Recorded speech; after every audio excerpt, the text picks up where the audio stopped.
Olá, meus irmãos, a paz do Senhor, seja mais uma vez bem-vindo ao nosso canal. Aqui, Raimundo Alves, evangelista da obra do Senhor em Araguaína, Tocantins. E estamos hoje para mais um vídeo, mais uma aula do projeto Apoio à EBD. Esse projeto que visa ajudar você que está aí atuante na Escola Bíblica Dominical, seja como professor, seja como comentarista, como superintendente. E eu sempre peço aqui no início para se inscrever no canal, aqueles que não são inscritos ainda, e peço para você curtir o nosso vídeo e também compartilhar.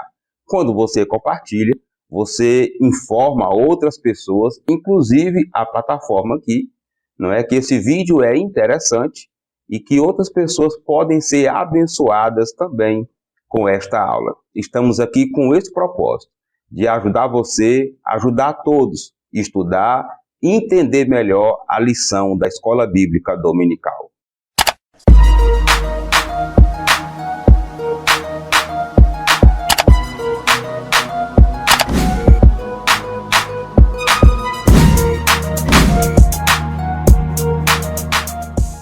E como você sabe, aqui nós temos um conteúdo diferenciado. Nós abordamos de forma detalhada todo o conteúdo apresentado pelo comentarista, passo a passo, frase a frase, citação a citação, para que você realmente entenda o que foi escrito, né? O que o autor colocou, o que ele pretendia, o que ele queria, não é? Com cada expressão, com cada frase que ele coloca. E é de conhecimento de todos que nesse trimestre estamos estudando sobre o tema Aviva a Tua Obra. É o primeiro trimestre de 2023 com esse assunto maravilhoso sobre o avivamento espiritual, sobre o movimento pentecostal, que faz parte aí também a nossa igreja, né? A Assembleia de Deus. E seguindo nesse propósito, iremos estudar hoje a lição de número 9, o avivamento pentecostal no Brasil. A leitura bíblica da lição de hoje está em Atos no capítulo 19, onde mostra ali aquele episódio que o apóstolo Paulo em viagem visita alguns irmãos em Éfeso e ali ele ora por aqueles irmãos para serem batizados no Espírito Santo. Os objetivos da aula de hoje é mostrar, não é, que aquele movimento, aquele avivamento que aconteceu em Atos dos Apóstolos acontece no mundo e principalmente aqui no Brasil, e estudar o surgimento desse novo movimento aqui no Brasil e também a sua expansão, né? A expansão do movimento pentecostal, que iniciou nos Estados Unidos, né? Aí teve uma ramificação aqui no Brasil com a criação das Assembleias de Deus e por aí também o crescimento no mundo inteiro. A motivação dessa aula de hoje é a necessidade de conhecermos o início e também a história do movimento pentecostal no Brasil e também a necessidade da igreja atual, a Assembleia de Deus, voltar aos princípios, né, aos princípios iniciais de surgimento, criação e crescimento das Assembleias de Deus. Precisamos disso e é isso que motiva a aula de hoje, o ensinamento dessa lição. A dica de leitura e pesquisa são livros que abordam sobre a pneumatologia, né? A pessoa e atuação e obra do Espírito Santo, livros também sobre o batismo do Espírito Santo, e também livros que contam a história da igreja, principalmente na linha dos avivamentos. Livros também que contam a história da Assembleia de Deus no Brasil. Com certeza, esses materiais vão lhe ajudar você a conhecer melhor, ter mais estrutura para a aula de hoje. A lição de hoje está dividida no seu formato padrão, como a lição do domingo passado. Ela está dividida em 3 tópicos, cada tópico com as suas subdivisões. O primeiro tópico, 3 subtópicos. O segundo tópico, 3 subtópicos também. E o terceiro tópico, apenas 2 subtópicos. E eu sempre digo que é de grande importância conhecermos essa estrutura, para daí adequar melhor o que vai ser falado, o que vai ser ensinado, com o tempo que for passado para cada professor, para cada comentarista.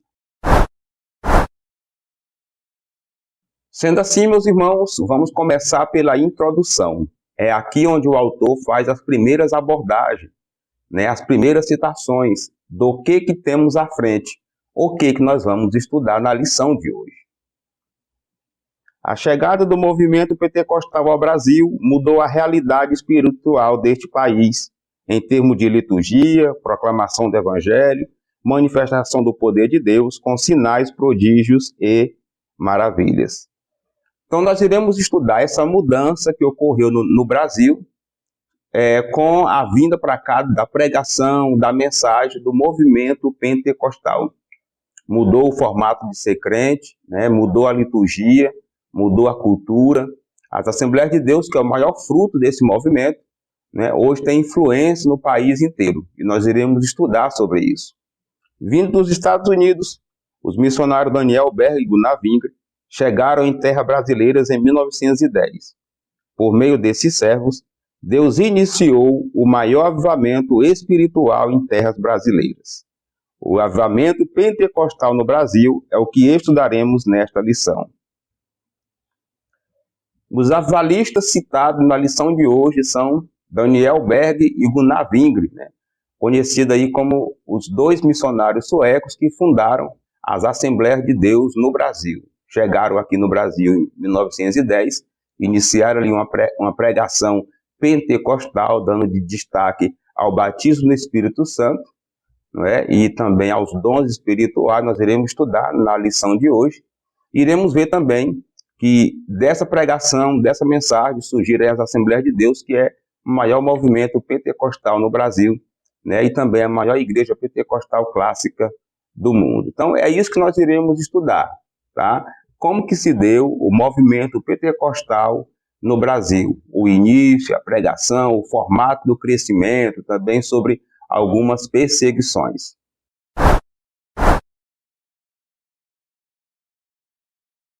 Vamos estudar agora o tópico 1, onde nós iremos fazer aí uma correlação com a leitura bíblica em classe de hoje, né, o movimento que aconteceu ali em Atos, registrado em Atos dos Apóstolos, com o que aconteceu no Brasil. Vamos ver como que o autor fez essa correlação, essa comparação. Pentecoste entre os salvos. Em Atos 19:2, há uma pergunta do apóstolo Paulo para os discípulos em Éfeso. Recebeste vós já o Espírito Santo quando creste? Essa pergunta também pode ser feita assim: recebeste já o Espírito Santo depois que crestes? A pergunta do apóstolo Paulo mostra uma preocupação bem interessante.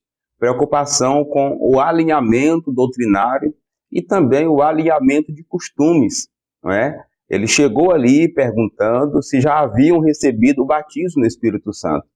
E uma coisa interessante, que por mais que a gente diga e pregue, né, que a igreja primitiva era uma só, mas essa não era a realidade, né? Nem todos desfrutavam do mesmo ensinamento, até porque naquela época, não é, cresceu-se muito rápido com a pregação do Evangelho, principalmente no dia de Pentecoste. Tinha ali cerca de 10 regiões diferentes, né, 10 cidades diferentes.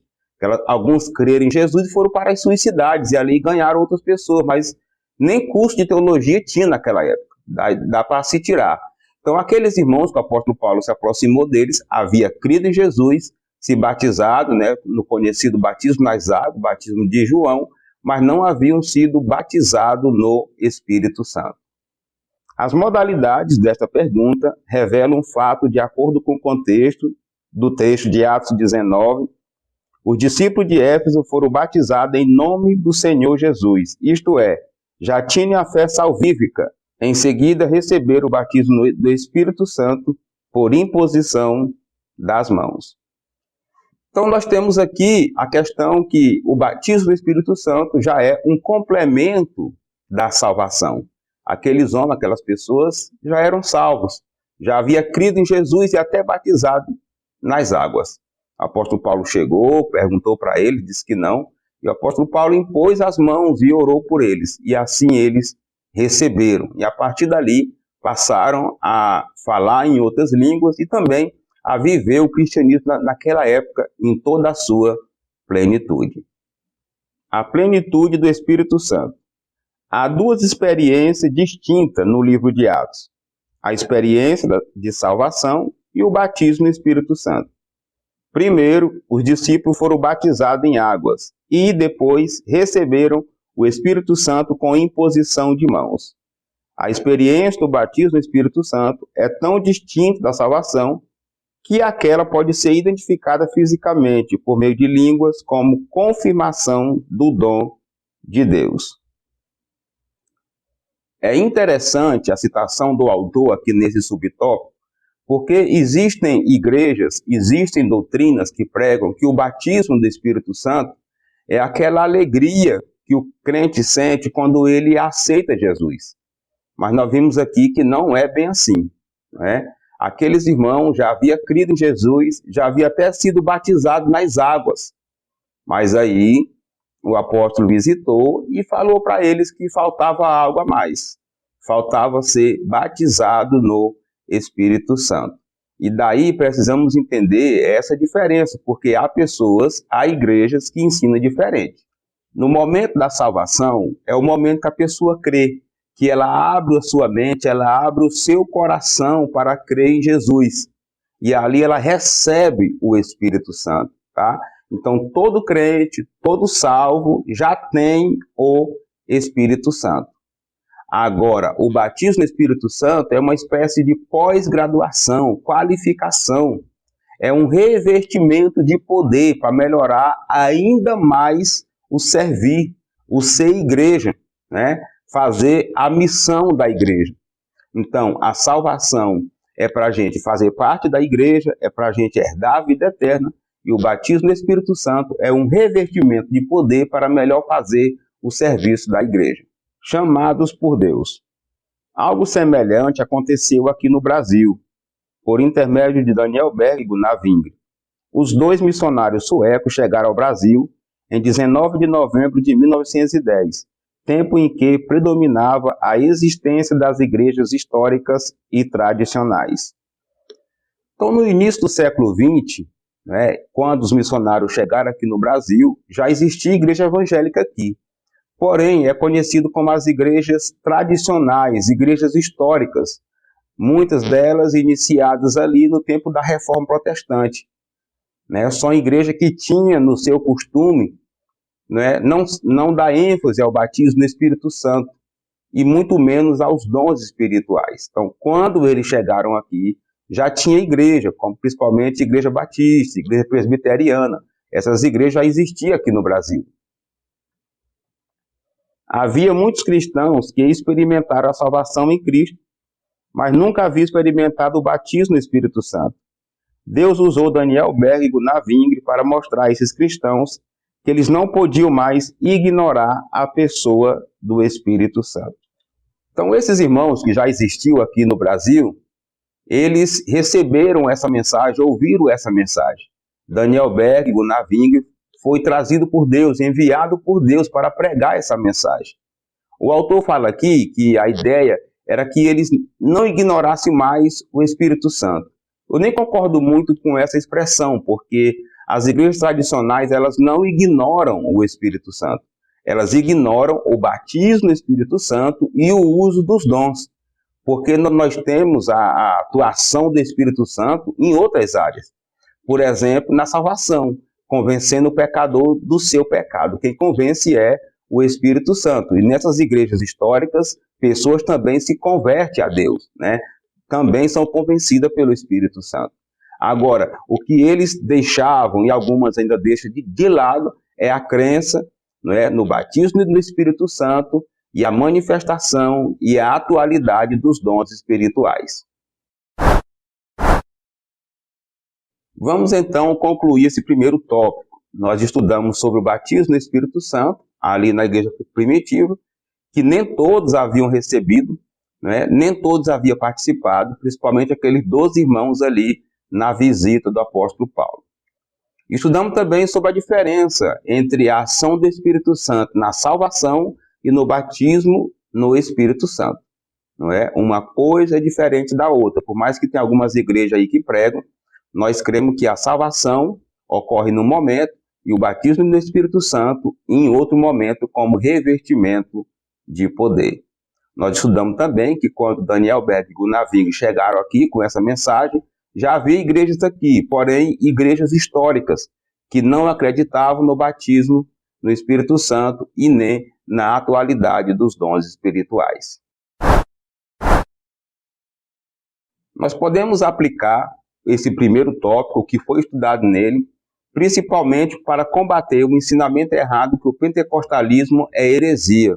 Não é heresia, até porque esse mover do Espírito Santo, o falar em línguas, crer na atualidade, no agir dos dons espirituais, estava presente na igreja primitiva, como nós vemos ali o apóstolo Paulo colocando as mãos, impondo as mãos sobre aqueles irmãos. Então não é heresia, porque está provado na Bíblia aí que o falar em línguas, ser batizado no Espírito Santo, ter esse revestimento de poder, era algo comum na igreja primitiva. Ele serve também para combater a mensagem distorcida, que salvação e batismo no Espírito Santo são a mesma coisa, como algumas igrejas ensinam, que no momento da salvação a pessoa é batizada no Espírito Santo por sentir aquela alegria. Nós vimos aí, na visita do apóstolo Paulo, que os dois momentos são distintos. Aqueles irmãos já eram crentes, já haviam sido salvos, até batizados nas águas, mas precisavam ser batizados no Espírito Santo. Um complementa o outro. E este tópico serve também para corrigir aí alguns crentes que têm até medo de falar em línguas, Crentes que estão aí nas igrejas pentecostais têm medo, quando há aquele mover, quando as pessoas pulam, saltam, se alegram e falam em línguas, Isso aí faz parte do mover do Espírito Santo e está na Bíblia, tá? Então, se você tem medo, se você tem algum temor, perca esse medo, tire esse temor, tá? Chorar na presença de Deus, se alegrar na presença de Deus, Cada um esboça de uma forma, Falar em línguas, mesmo que você não entenda o que está sendo falado, é bíblico, tá? Faz parte do pentecostalismo e vem aí desde a igreja primitiva. Vamos estudar agora o tópico 2. E aqui nós iremos ver como que foi o início do movimento pentecostal no Brasil, Como que se deu esse movimento, que igrejas foram iniciadas, que trabalho foi iniciado e como que se deu também o seu crescimento. A pregação do avivamento pentecostal. A pregação dos missionários chamou a atenção das igrejas tradicionais, causando incômodo e preocupação. A irmã Celina de Albuquerque aceitou a mensagem e tomou a decisão de orar a Deus para que ele confirmasse se aquela doutrina estava correta. Ela é considerada a primeira brasileira batizada no Espírito Santo. Então eles chegaram aqui no Brasil pregando essa mensagem. Que mensagem? Que o poder de Deus pode ser manifestado, que podemos falar em outras línguas, que podemos ser batizados no Espírito Santo. E que os dons espirituais são para os nossos dias. Esses dois missionários foram impactados por movimentos pentecostais, movimentos espirituais, dentre eles o movimento da Rua Azusa. Então eles chegaram com essa mensagem e causaram incômodo, porque as igrejas que aqui existiam não conheciam e nem aceitaram essa mensagem. Aí uma irmã de uma dessas igrejas, a irmã Celina, resolveu fazer um teste. Ficou na sua casa, orando, buscando a Deus para saber se isso realmente era dele. E ela foi batizada no Espírito Santo. E é considerada a primeira brasileira a receber o batismo no Espírito Santo. E olha que atitude interessante, uma grande lição para nós. Diante de tantas coisas acontecendo, o que ela fez? Foi orar, pedir direcionamento de Deus. E Deus a batizou com seu Espírito. Outros irmãos se juntaram a ela e foram também batizados. A direção da igreja não concordou e promoveu uma reunião para confirmar quem estaria de acordo com a mensagem. E 9 irmãos se levantaram e foram convidados a deixar a igreja. Assim, inicia uma história de perseguição que marcaria o movimento pentecostal no Brasil. Então esse texto aqui, essa citação, mostra para nós os primeiros adeptos, a essa fé, a essa crença, a essa mensagem. E aí a igreja tradicional, a igreja reuniu ali aqueles irmãos, fez uma reunião ali e perguntou daqueles irmãos ali quem que tinha visitado e quem que estava acreditando e vivendo aquela pregação. 9 irmãos se levantaram, disseram que acreditavam naquela mensagem e eles foram convidados a se retirar, a sair da igreja. E assim eles saíram, Se tivesse parado por aí, até que estaria bom, mas iniciou-se um período de grande perseguição contra a igreja. Então a gente entende aí que toda vez que surge um movimento espiritual novo, há um tipo de perseguição.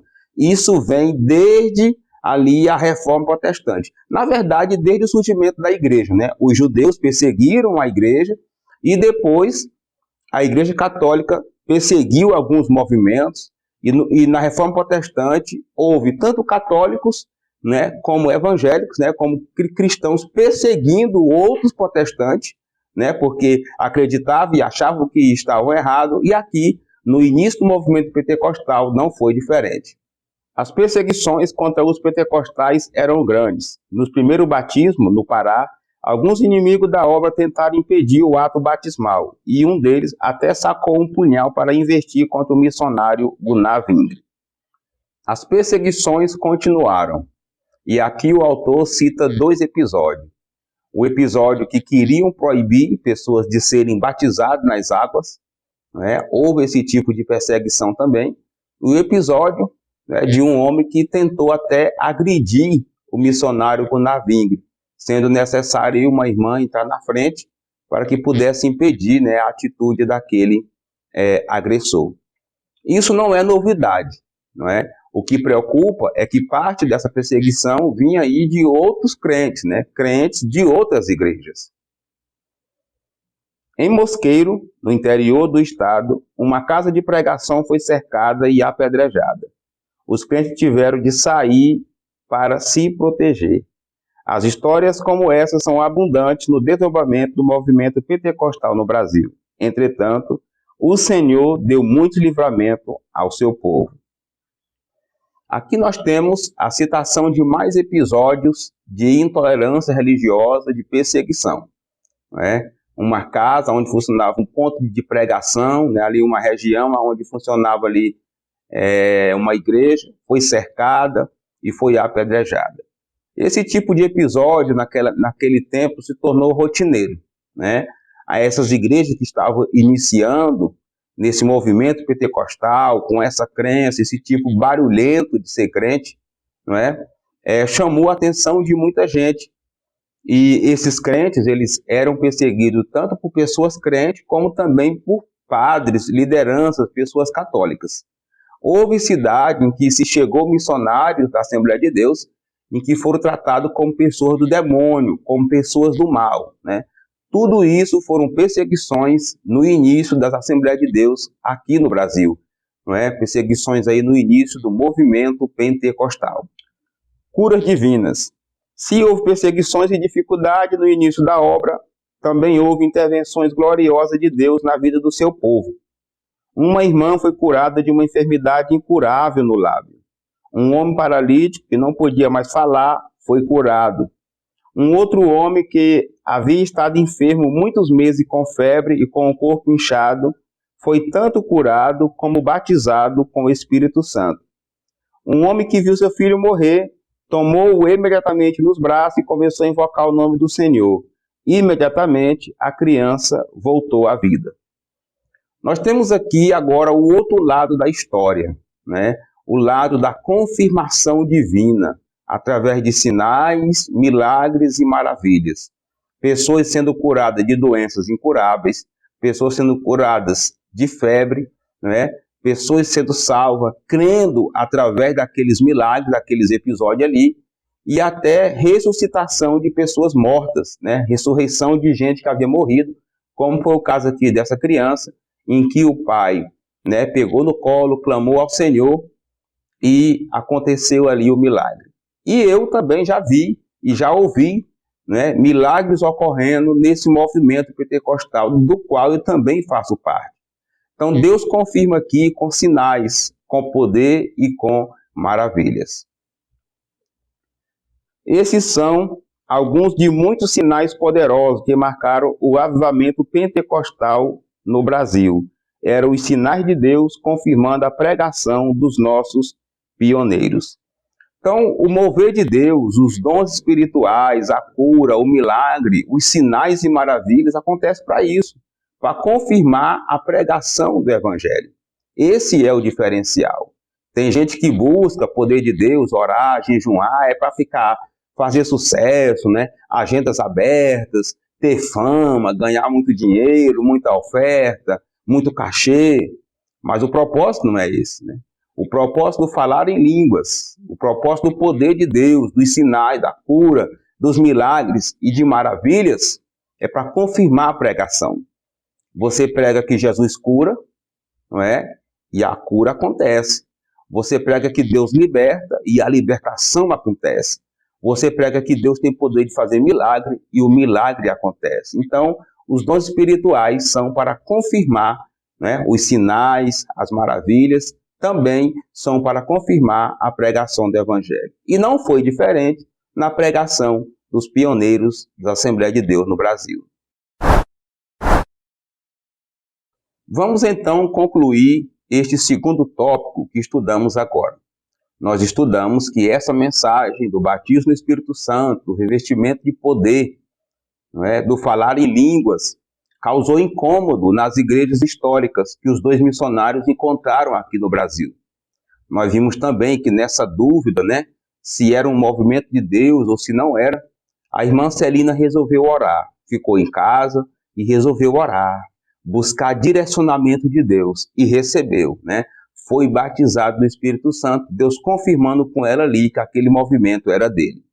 Nós estudamos nesse tópico também sobre as perseguições marcadas aí pela intolerância religiosa naquela época. Perseguição contra a Assembleia de Deus, perseguição contra esses movimentos pentecostais.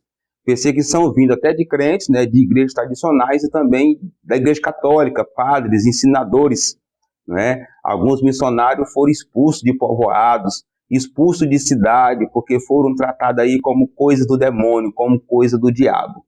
A perseguição aconteceu, mas Deus sempre guardou e protegeu o seu povo. E encerrando esse tópico, nós vimos aí a confirmação de Deus, intervenção divina, né, nesse movimento espiritual, nesse avivamento, com curas, com milagres, com ressurreição de pessoa, tudo Deus fazendo para confirmar a sua palavra, a sua pregação e confirmar também, né, o trabalho dos missionários, o trabalho dos pioneiros. Deus confirmando ali com o seu poder, realizando sinais e maravilhas. Este tópico que estudamos pode ser aplicado no nosso dia a dia. Primeiramente, para corrigir a mensagem errada que alguns ainda pregam, que só há salvação em uma igreja, né? Só há salvação em um movimento. Essa mensagem está errada. Até porque toda igreja teve o seu início. Quando eu falo igreja, eu falo as denominações, onde nós congregamos. A igreja oficial, a igreja de Jesus, teve início com Jesus. Mas depois vieram surgindo vários movimentos, né? E é um erro, é um pecado querer determinar que movimento A é de Deus, movimento B não é? Não é? Que tal movimento, quem está nele vai para o inferno. É um perigo, não é? Porque Deus confirma com sinais e com milagres e com maravilhas. Infelizmente, até na própria Assembleia de Deus, né, já existiu pessoas dizendo que só tinha salvação aqui nesse movimento. E não é, não é? Esse movimento espiritual, a Assembleia de Deus foi criado no movimento pentecostal, é uma igreja que também tem salvação, mas temos outras também aonde Deus opera. Este tópico nos ajuda também a confrontar os intolerantes religiosos, que existe também até no próprio movimento pentecostal. Nós temos pessoas no movimento pentecostal, dentro das igrejas pentecostais e até neopentecostais, que se pudesse entravam numa igreja católica e quebrava todo aquele santo lá, todas aquelas imagens. Isso aí é intolerância religiosa. Se você acha que está errado, de acordo com a Bíblia, né, adorar a imagem ou fazer algum outro tipo de culto, você tem que procurar convencer e não agir para o lado da perseguição, para o lado da destruição, para o lado da violência, até mesmo física, tá? Tem algumas pessoas que gostam disso, e se não tivesse uma lei protegendo, não é? Agredia, batia, perseguia, assim como foi no início do movimento pentecostal aqui no Brasil. E este tópico nos ajuda também, né, a confrontar e combater os duvidosos e pessimistas que olharam para a Assembleia de Deus e disseram assim, não, isso aí não é de Deus, né? Esse mover não é de Deus.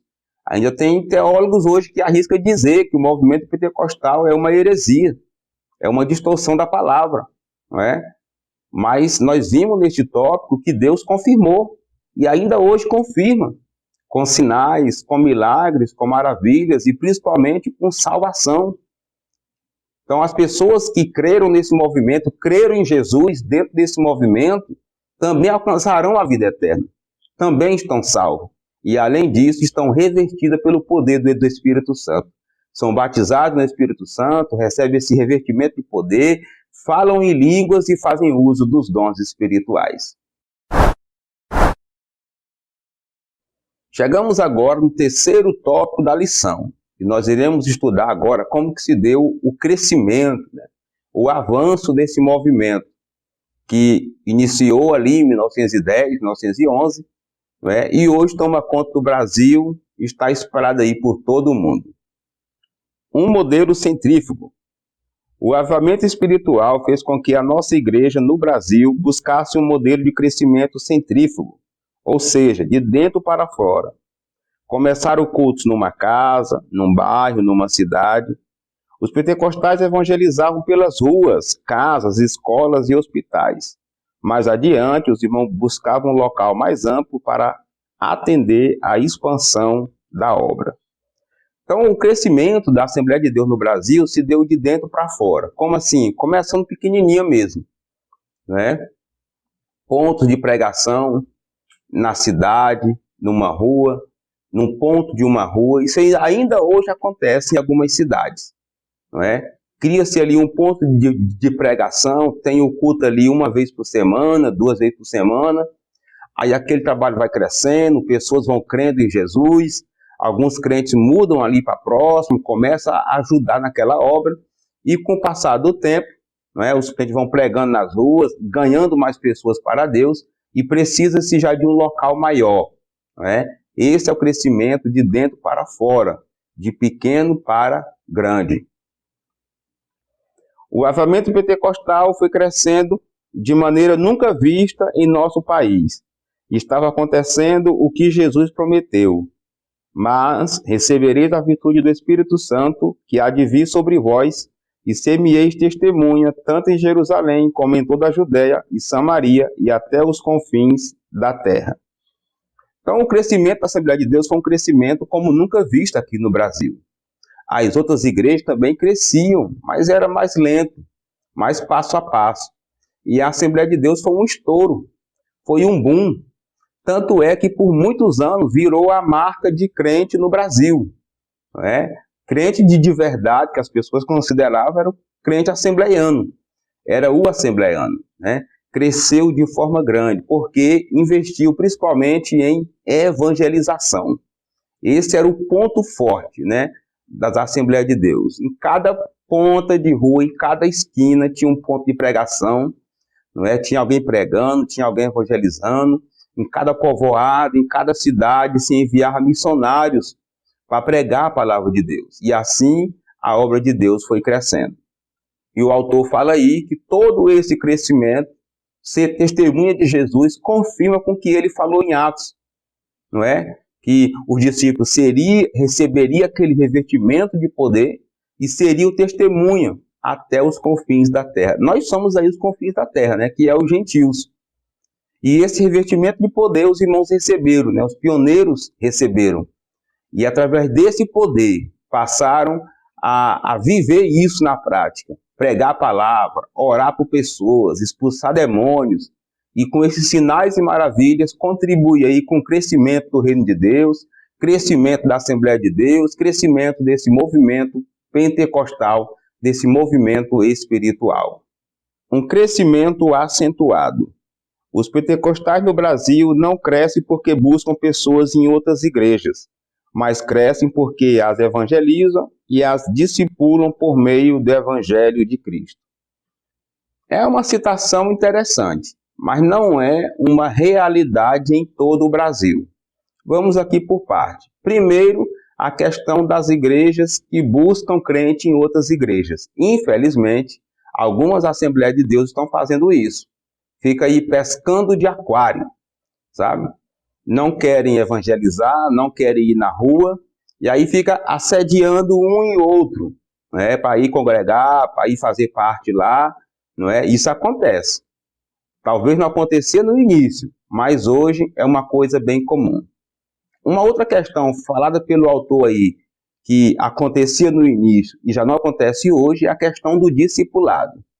Muitas igrejas hoje, a grande maioria, não discipulam, até evangelizam, fazem cultos, fazem cruzadas, mas não discipulam. Há uma carência muito grande de pessoas para acompanhar outras, né? Fazer um culto doméstico, um estudo bíblico, há uma carência nessa área. Precisamos nos despertar e agir como nossos pais, né? Como os pioneiros. Ir à rua, evangelizar, fazer culto e depois disso discipular, cuidar daqueles que aceitaram Jesus, né? Que creram nessa mensagem. Em 2010, dos 42 milhões de pessoas evangélicas, a esmagadora maioria é de tradição pentecostal. Certamente, a próxima pesquisa do IBGE confirmará a tendência de alta. Tudo isso foi fruto do poderoso avivamento pentecostal que Deus enviou para a nossa nação. O autor apresenta aqui um dos resultados do IBGE de 2010, onde mostrou que aquele movimento cresceu, não é? E hoje a maioria dos evangélicos no Brasil são pentecostais. É bem verdade que dentre esses pentecostais, nós temos os pentecostais clássicos, por exemplo, somos nós, Assembleia de Deus, né? Igreja Deus é Amor, Brasil para Cristo, e temos os neopentecostais, quer dizer, os novos pentecostais, como a Universal, Igreja Internacional da Graça de Deus. Então, é bom fazer essa divisão aí, essa separação aí na sua aula, tá? Para poder não misturar as coisas, né? Os neopentecostais também são pentecostais, mas têm uns costumes aí diferentes. E até a igreja que se dizem, né, pentecostais tradicionais, tem também aí alguns costumes aí que fogem do padrão, fogem do que seria o pentecostalismo clássico, né? Que é o pentecostalismo aí iniciado pela Assembleia de Deus no Brasil. Vamos assim concluir esse tópico. Nós estudamos sobre o início do crescimento do movimento pentecostal aqui no Brasil, que foi um crescimento de dentro para fora, né? Ou seja, era um trabalho que começava como um ponto de pregação, numa casa, numa região, depois virava uma congregação, precisava-se, né, de um ambiente maior, porque ganhava mais pessoas para Deus. A Assembleia de Deus, ela nunca teve esse costume de estar pescando de aquário, né? Tá buscando pessoas em outra igreja. Não, evangeliza-se, ganha alma, discipula e assim a obra vai crescendo. Nós vimos também que a evangelização e o discipulado foram duas bases importantes, né, para o crescimento da igreja, porque isso é importante, né? A gente orar por alguém, ganhar para o reino de Deus, mas ao mesmo tempo cuidar dessa pessoa. Infelizmente, a Assembleia de Deus, esse movimento pentecostal tão abençoado, tem mudado muito com o passar do tempo. E tem mudado para pior, porque muitas igrejas já não querem mais evangelizar e muito menos discipular. Nós podemos aplicar este terceiro tópico para combater aí o pensamento de alguns que acham, né, ou pensam que toda igreja começa grande. E alguns pastores, alguns obreiros têm resistência em trabalhar numa igreja pequena.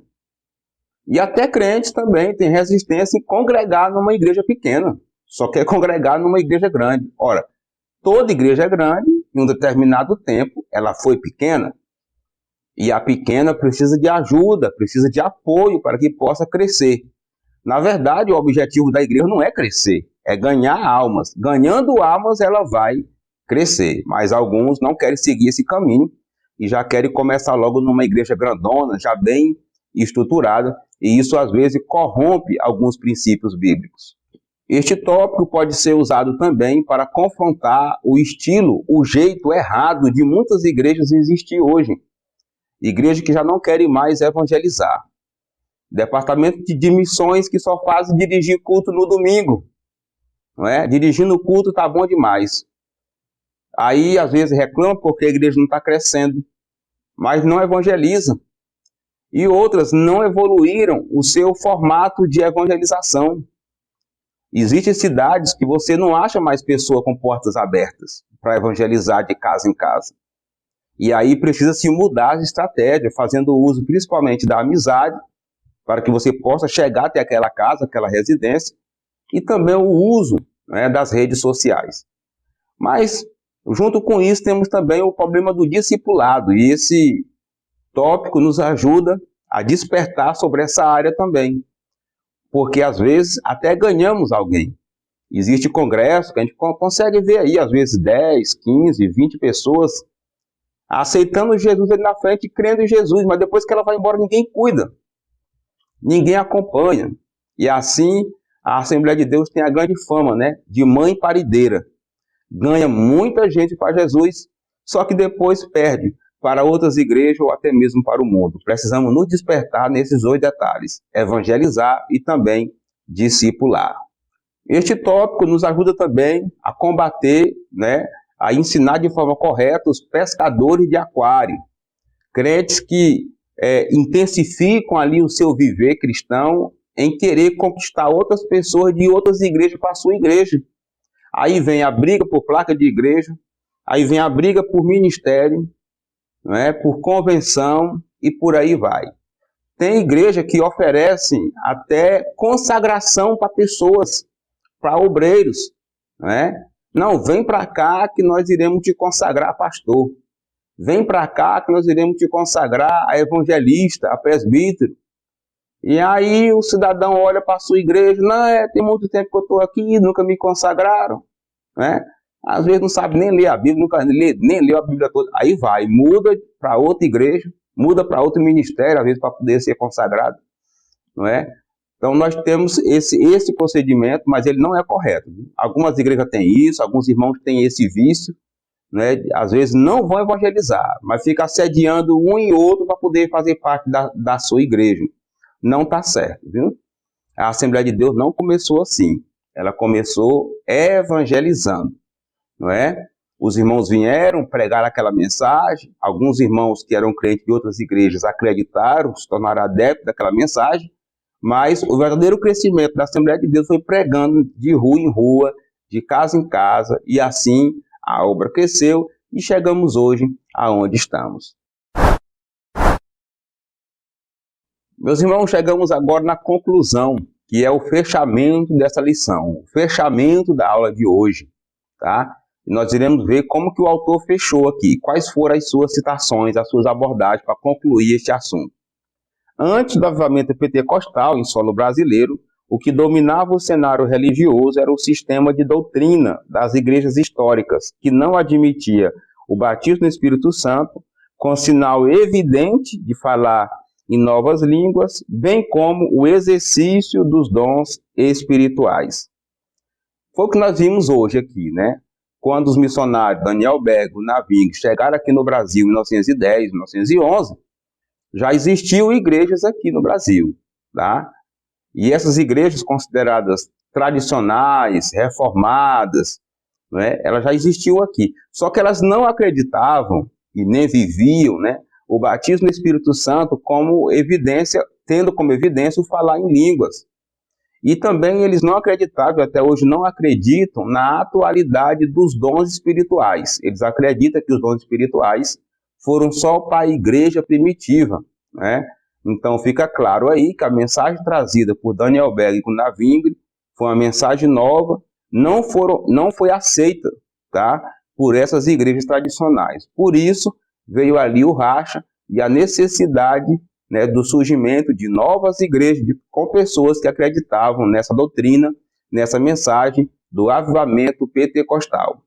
Essas manifestações espirituais, fundadas na palavra de Deus, são as marcas do verdadeiro avivamento pentecostal no Brasil.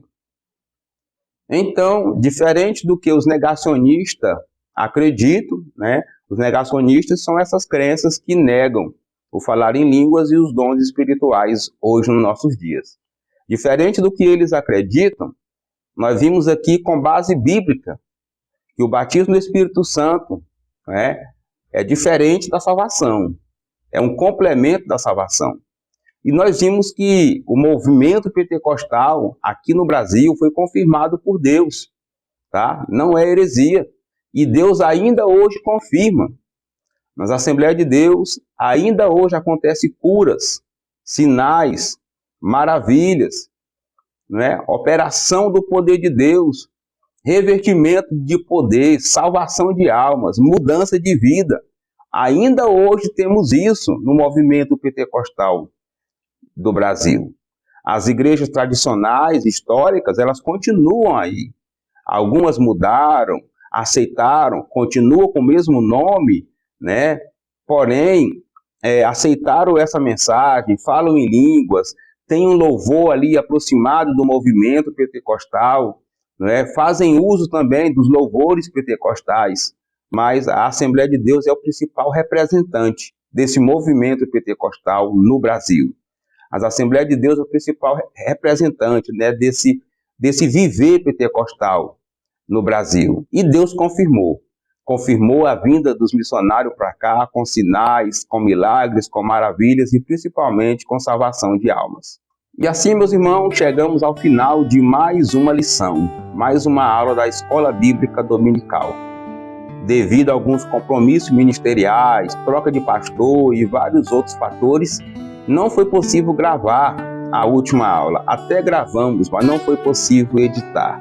Eu agradeço a sua vinda até aqui, ter chegado até aqui, estudado com a gente. Muito obrigado. Muito obrigado pelo seu respeito, muito obrigado pela sua consideração conosco, tá? E eu peço sempre aqui que você se inscreva no nosso canal, dê o like, compartilha aí nos grupos da WhatsApp para informar outras pessoas, ajudar outros também, não é, com essa aula. Estamos aqui nos esforçando para ensinar e também para ajudar. Estamos aí nas redes sociais, tem o nosso Facebook, tem o nosso Instagram, onde nós fazemos postagem aí para ajudar os irmãos com algumas perguntas, algumas dúvidas, né? Ajudar os irmãos a entender melhor a lição, compreender melhor a lição e aplicar melhor o conteúdo. E assim encerramos mais uma aula. Se você for ministrar essa aula, eu quero que Deus te guie, que Deus te abençoe, que Ele ilumine a tua mente, né? Ilumine você para dar uma boa aula, para ministrar uma boa aula. Que o Espírito Santo esteja contigo, tá? Te ajudando, te guiando, te conduzindo em mais uma lição da Escola Bíblica Dominical. Se Deus nos permitir, estaremos aqui no próximo domingo com mais uma aula, com mais uma lição.